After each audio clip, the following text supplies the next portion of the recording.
Welcome to the Painful Life. I am Payne, and today we're doing kind of a art haul. It's the beginning of the month. I usually give myself a $50 limit on some of the stuff. I think I did go over a little bit over my limit. I think I did about closer to $70 for my art. There's been some things I've been wanting to get, and some of them were probably like I could have held off another month or so. And other ones are like, ooh, shiny. So join me today while we do a little unboxing and do a little bit of a picture and seeing how some of these, I guess watercolor mainly, and some of the inks do on this next little bit, and see if it is well worth the money or if I should have just said I don't need this and hold it off, or just not buy it at all. Anyway, let's get started. And today I have some stuff from about 3 different places. Actually 4 different places. I got some Hobby Lobby stuff. I got some, I think I got this at Ross or TJ Maxx, and the Crafters Cove shops that has some of the higher end product and stuff that you really can't find at Hobby Lobby unless you want to buy it online type of things. And it's good to be able to help the community as well. And they do a lot of discounts for students and professional artists as well.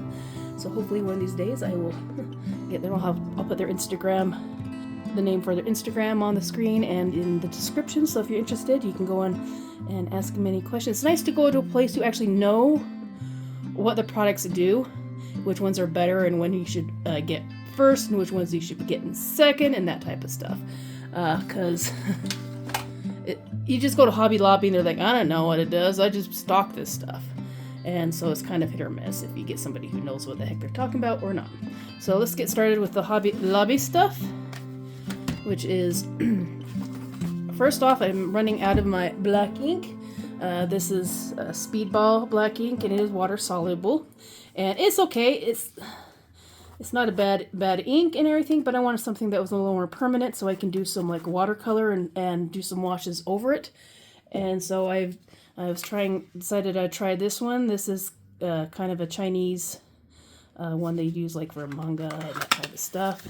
And it was the same price for a small bottle that's half the size, like for the water-based one or whatever, and this one, which was like $5.50. And it was the same price for the smaller one as the big one. So I'm like, oh, let's get this one. And this is a permanent traditional Chinese ink. And I saw some reviews for it online, and the reviews weren't too bad for something you get from Hobby Lobby.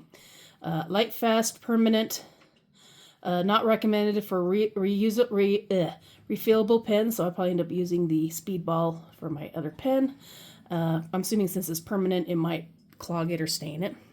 And ultra black ink, so we'll see what that looks like, and I'll do a little some tests on it, maybe draw a bunny or something like that, and do some stuff. All right, I got that. Throw that away. I got me a beveled ruler. One of the ladies I follow uses this in a lot of her Zentangle, and I thought it'd be really good for like houses and stuff since it's see-through. You can, and it has the measuring on it. You can get right down to really good measurements and actually know that because you get some of these ones that are like solid and you want to just go up a little bit, you're pretty much guessing, unless you like go up the side and do like half an inch, and then it's like all the time it's like hopefully I have it right, and then you don't have it right, and then your freaking lines are awkward, and these are great for just straight lines and stuff you don't have to measure. But I want something where I can do some I want to draw some buildings and stuff, and so this would be really good for buildings. And the Zentangle, making sure you have the lines if you want more detailed Zentangle that has like all the different angles and diagrams and having them spaced perfectly without having to hope to God you're doing the right one, because my eyesight's not the best some days, and so I'm hoping this will help a little bit. I swear she does that all the time.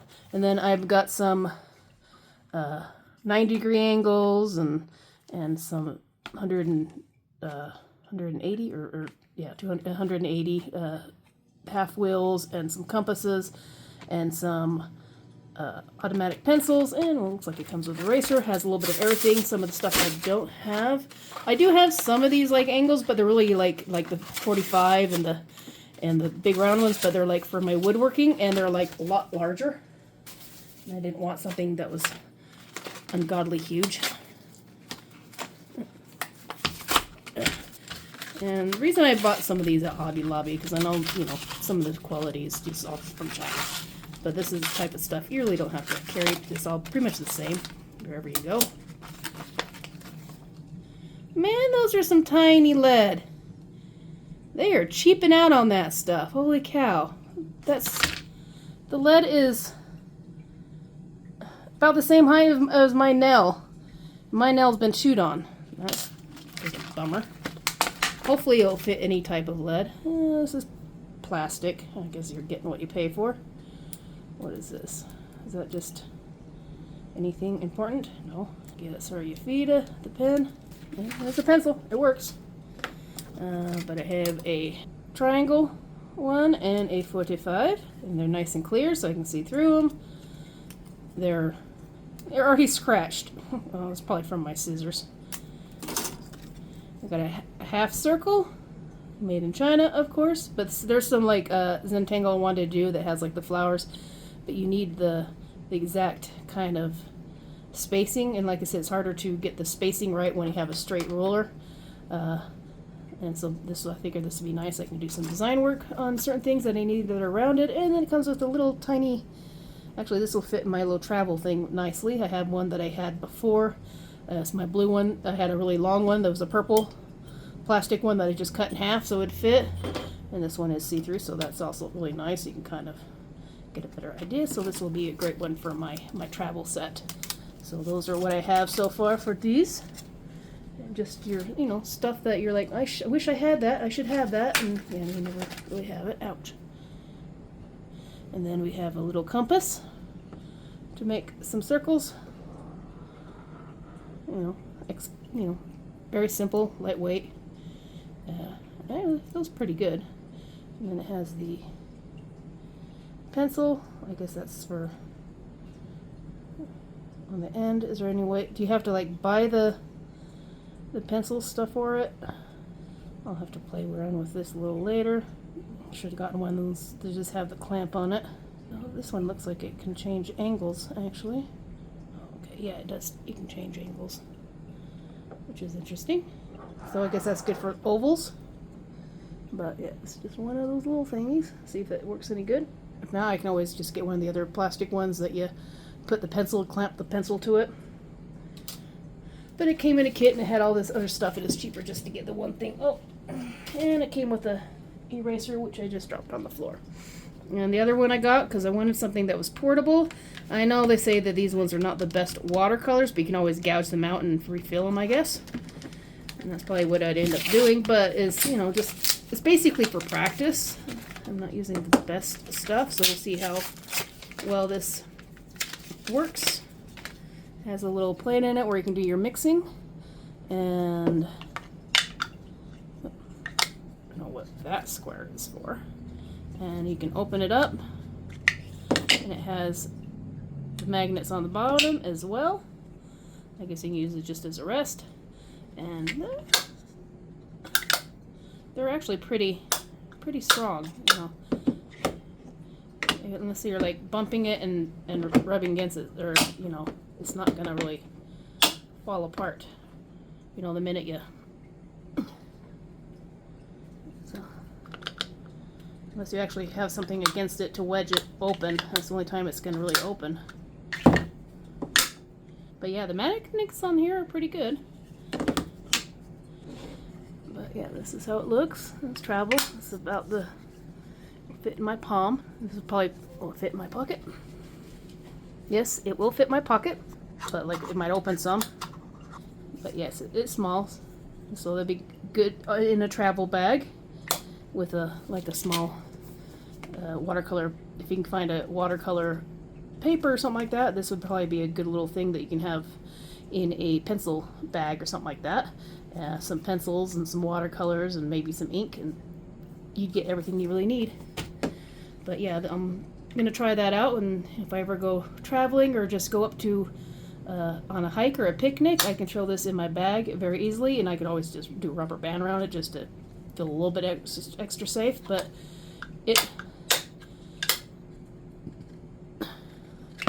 I really have to throw it to get it to, oh, that's metal, to get it to come apart. So we'll see how that works. Pencil.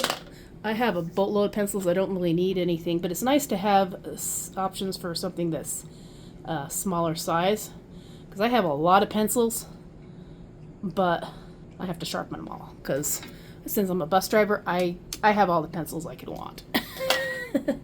The other thing I got was this little container. I wanted something for my ink that I can keep in there and keep it sealed so it won't dry out and I don't have to refill it, and something that's wide enough that I can put a obtuse, it's very freaking obtuse, oblique ink in there that I can dip easily in and out, and it has enough that's wide enough. This is actually pretty good size, and of course it's deep enough that I can get the ink, the whole quill in there without just tipping. You know, I could do like a candle holder that has just the stuff for a normal skinny tapered candle, you know, the long ones and stuff, and I could use that as an inkwell, but then a lot of times it's only halfway up.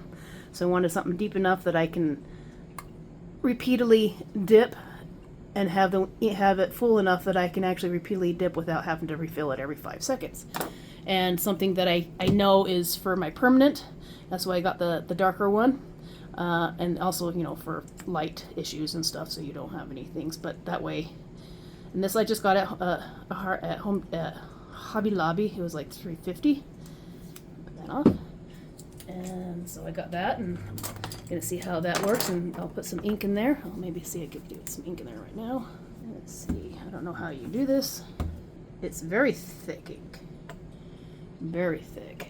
Okay, this doesn't look like it'd be an easy press button, but it is. You just squeeze the side a little bit, put the tip on here, or the cover back on it. Very easy to pour, but like I said, it's very, very water. And this is the permanent one, so let's just see how deep. I could probably go a little deeper. And it is some thick stuff. And it beads up. I don't know how well this will do, but we'll see.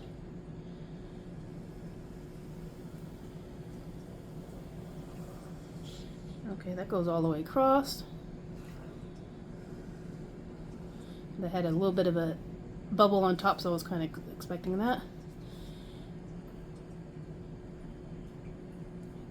And actually that holds on better, and it's not really beading, or when I press to get the thicker. It doesn't, except for when I had the whole bead on top of it. It doesn't. And it's still going. And this is permanent, so I'm assuming that once it dries,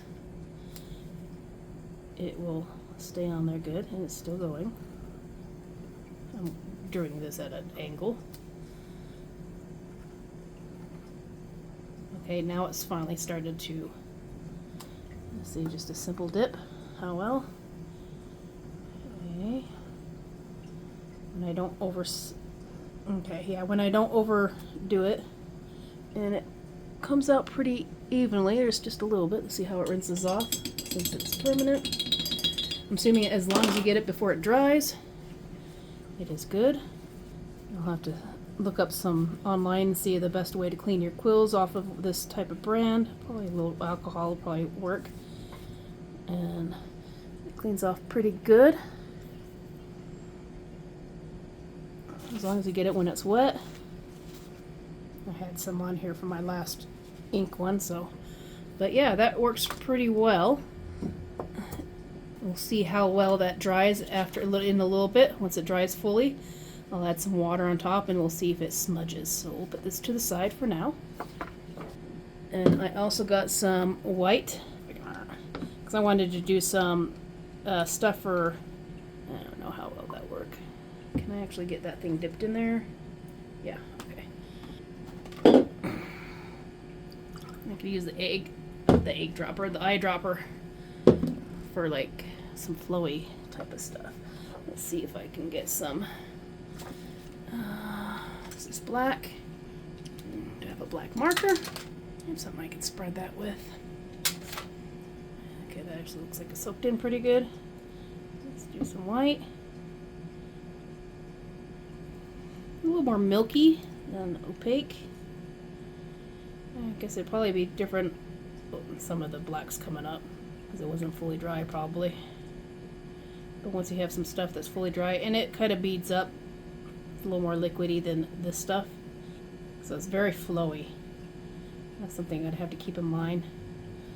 That this would be good for some highlights with ink. I don't know how well. Maybe on some black paper, it'd be good. Yeah, white on white, you ain't gonna see that at all. I'll have to play around with it. I'm just kind of experimenting with the different colors they got. And what works, what doesn't. And this is Bombay White India ink. Dr. P.H. Martin's since 1934. And light, fast, waterproof. Okay, so this is a waterproof. Pigment Indian ink. Holds line without spreading. Yeah, right. Flows smoothly without tip drying. Non-clogging and non-toxic. Yeah, well, it flows really easily. Too much. And that could just be me with not knowing how to practice on it. And also this might have been still wet. But I will play around with that as well. Add that to my family inks. I'm going to have to get me a little ink stand. And some other stuff that I got. Because I just wanted something I can do some like glitter and some gold for some of my Zentangle. And these were, you know, like $3 or $4. What was this? Oh, yeah, these are $8 over it. The fancy TJ Maxx. Wait. We got the gold. Once you put it on, it's really dark, and then it just kind of soaks into the paper and goes very light. Might have to do a couple coatings. Also, depending on what you're putting on. Yeah, on the black, it shows up pretty well. Here's the silver. That one does pretty good. It doesn't really fade it or sink into it that much. Kind of a plumish purplish color. Here's a darker color, purple, full on purple. And it kind of fades almost to a silver color once it gets on there. Got a blue, kind of a teal blue, and that sinks in there and fades a little bit too. You add a lot, you can kind of see the glitter. So I guess it also depends on the paper. This is just a plain old cardstock. But yeah, it goes on pretty vibrant and then it kind of disappears a little bit. Here's a little copper. It's still kind of fun, depending on how much ink's in there. And this is Paper Mania. Doe Crafts. That's a nice green. And that green almost looks exactly alike, especially when they fade. It has kind of more of a golden green. Not too bad. But those should be fun to play around with. Some Zentangle and everything. Give it some extra highlights and everything. That would be kind of fun to play around with. Alright, and what else I got? I got a pen eraser.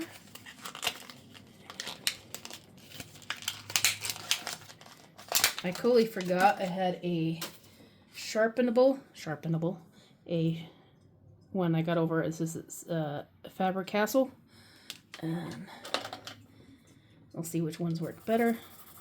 One is from the craft, well, they're both craft stores. This one you can sharpen, which is kind of interesting. I might just put it in my travel case. That works pretty good. So if you want to do some highlights and lowlights, if you're doing some shading, you can do some areas with a little extra one of that. And this one is a push one, and the tip is very tiny. And this one works really well, actually. And that one still has some of the color. Let's see. Actually, I think it might be because this one is kind of almost a peachish color. I think it's actually the color from the eraser itself rubbing off on it. Because that's almost clear. And then this one, let's see.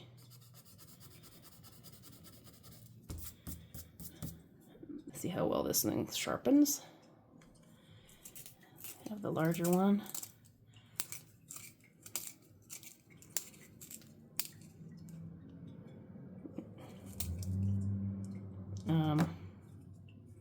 I don't really like the sharpener. It might just be the sharpener, but it does make little.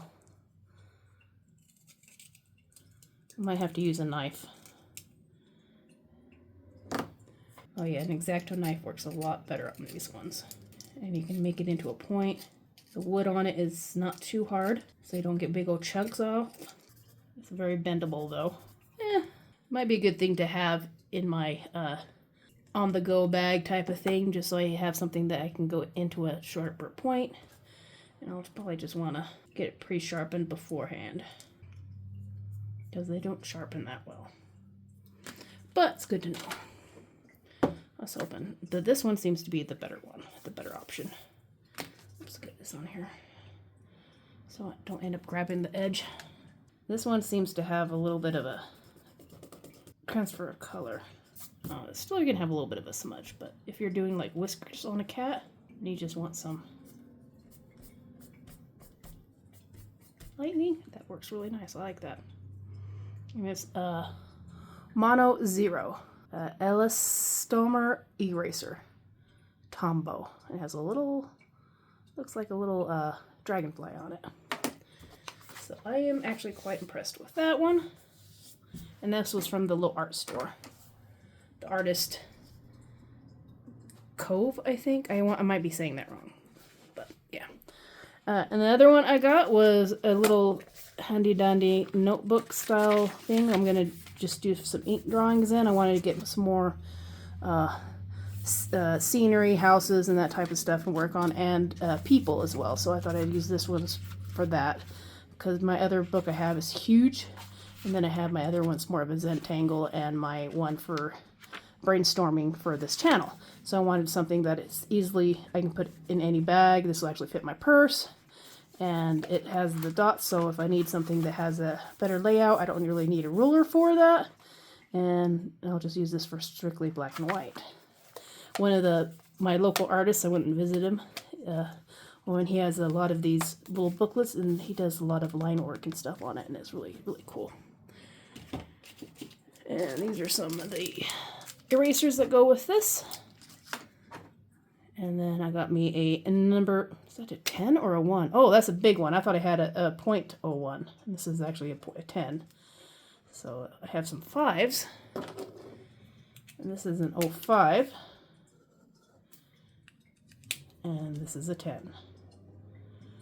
I thought I got the smaller one. I thought it was a .01 and not the 110. I must have looked at it and saw it right next to it and grabbed it, and they must have been in the wrong spot. But hey, oh, actually that's kind of nice. I'll use that. It will be used. I love those little micro ones. And this is a watercolor. These are just some of the, when they had some prints that they cut down, and they just have some small ones. So I'm going to do some little watercolor practices on these. I might do one today or in my next one. But right now this is more of an unboxing. They're all about the same size, and I figure it's a good way to try the different types of brands. This one might be a full cotton one, I believe she said. She told me the brand, but like an idiot, I never freaking write the stuff down. But it's a kind of a white, almost a off-white. It's rough, but not too rough like some of the watercolors, like completely bumpy. And it's, I think they said it's a cold pressed or something like that. But I will give that a shot. SM 373 and 1003. I'm sure I can probably find something with that over there. And the next one I got is some watercolor. I wanted something that was kind of a medium range, since I'm just starting on watercolor. I didn't want something fully cheap, but something that was decent quality. She recommended this one, and it's also kind of a good size travel one. The next up would probably be the Winston and Newton, and then some of the other ones that she was completely out. But I wanted something that was like under 40 bucks. This was about $30. And it has the Koi Watercolors Pocket Filled Sketchbook, Sakura Color Products Corporation, Koi. And it comes with a little water brush. It's a little sponge so you can like wet your paper down if you want to do a full coverage, and some slots for different colors on the top. So we'll give that a try in a little bit. I'll probably try both of the watercolors and see what the paintings look like, or the water. See what the difference between the travel size Hobby Lobby and the Koi. I know Hobby Lobby does sell some Koi, not a whole lot. But that is what I got. Oh, I also got another. I'm always losing my sharpeners. I have my little to-go bag is lost the sharpeners. So let's see how well this one does. This one over here is kind of crappy. This is just a one size. Actually, this is really nice. It actually runs very smoothly. Ooh, that has a nice tip. I like that one. And that is a Milan sharpener. And this one is probably just something I think I got at Target or something. But and then I lost my other triangle eraser, so I got a new one.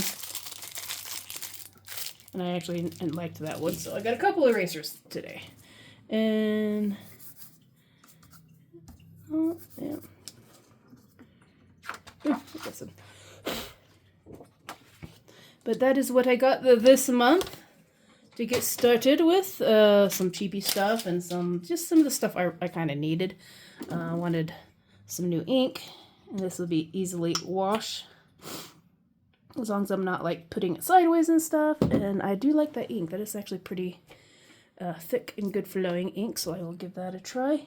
And oh, I was going to see if this is definitely a water soluble. Let's see. Let's get some.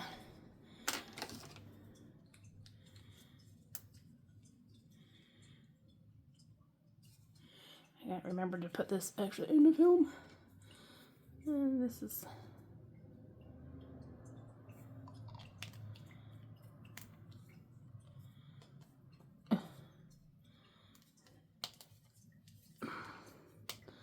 Brushes are a pain. They go. Oh, they go the different opposite direction. Okay, yeah, because it makes sense. Alright, this is supposed to be dry. Let's see how water soluble it is. Not too soluble. It's supposed to be permanent.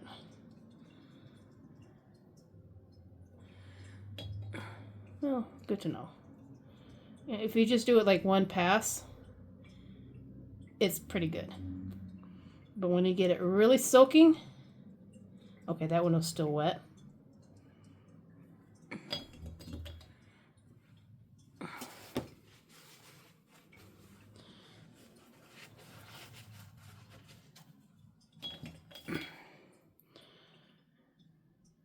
Like one quick wash of color is okay, but you do more and it does redo it. So it's not fully permanent. So I know with these ones, once you get it on there, it doesn't really run once it dries. I'm sure if you get enough water, it might.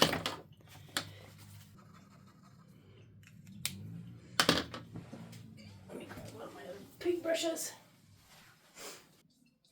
Yeah, this one also has a little bit of water coming off of it.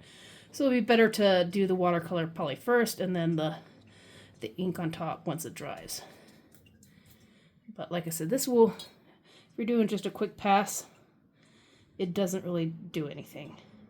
But if you're doing like a watercolor wash or something, it's not that permanent. I'll have to do some research on some different products that are waterproof. This just says permanent. It doesn't actually say waterproof, so. But you don't know until you try it. And it can be used for other stuff. I do like how well it flows, though. And thickness of it is nice. It doesn't just run all over the place, so that is good. It does have its pluses. So we will... That is what I got this far. Let's do a little project. I might just put this on fast forward and add it to the end of it. And we'll see what we got at the end of it. And I will use some of these watercolors and then maybe do some of the inking over the top of it for liners once it dries. So let's get started and see what we can create with what we have. Maybe I'll even use one of these watercolor papers. Actually, I kind of like that rough paper on the end. Alright, let's go and maybe I'll draw a bunny and a cherry tree and some eggs or something like that. Alright, let's get started. I already did it. I didn't do any fast forwarding because after I went and did the video and recorded it, it's like over an hour long. I didn't do a drawing sketch on this one, but I actually drew this out and off of a bunny I saw on just the internet or somewhere, and added some eggs, and I did half of it was off of these ones on this side, and the other side was the koi watercolors, and I used them. And you can kind of see the difference of the different watercolors.